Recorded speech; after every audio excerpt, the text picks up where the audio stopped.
నా పేరు బేతి తిరుపతి రెడ్డి, మండలం హుజూరాబాద్, జిల్లా కరీంనగర్. సుబ్బనపల్లి 3వ విడత గ్రామ సర్పంచ్‌గా పోటీ చేశాను. నా ప్రత్యర్థులు టీఆర్ఎస్, కాంగ్రెస్ 2 కలిపి ఒక పార్టీ వైపు నుండి, నేను బీజేపీ మద్దతుతో సర్పంచ్‌గా పోటీ చేశాను. నాకు ఈటెల రాజేందర్ అన్న గారు ప్రోగ్రాం ఫిక్స్ చేసుకుంటే దాన్ని జిల్లా అధ్యక్షుడు గంగాడు కృష్ణారెడ్డి, మండల అధ్యక్షుడు రావుల కుమార్ అడ్డుకొని, ఇది వర్గపోరు, మేము చెప్పినట్టే వినాలి, బండి సంజయ్ అన్న తరపున ఉండాలి, ఈటెల రాజేందర్ గారిని తీసుకొస్తే బాగుండదు అని అడ్డుకొని నన్ను భయభ్రాంతులకు గురి చేసి, నీకు ఎలాంటి ఆర్థిక సాయం అయినా చేస్తా అని చేసి నన్ను మోసం చేశారు.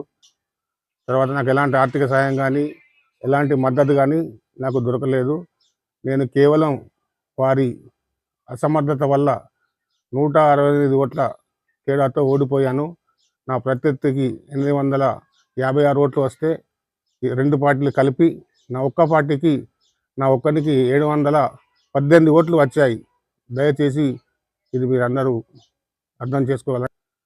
రాజేంద్ర అన్న గారి ప్రోగ్రాం కూడా క్యాన్సిల్ చేసుకొని నేను పోటీ చేశాను. కర్తలు ఆలోచించదగ్గ విషయం ఏమిటంటే, నాకు రాజేంద్ర అన్న గారు వస్తే మినిమం 200 ఓట్ల మెజార్టీతో గెలిచేవాడిని. ఇలాంటి నాయకులు ఉన్నంతసేపు మన పార్టీ బలోపేతం కాదు. గ్రామ సర్పంచ్లకు కూడా సపోర్టు చేయని ఇలాంటి మోసం చేసిన కృష్ణారెడ్డి గారు, రావుల కుమార్ గారు, మన భారతీయ జనతా పార్టీని ముందుకు పోవాలంటే ఆలోచించండి. ఇలాంటి నాయకులు ఉంటే మనకు చాలా దెబ్బ తగులుతుంది. దయచేసి మీరు మన పార్టీని కాపాడాలని మీ అందరికీ మనవి.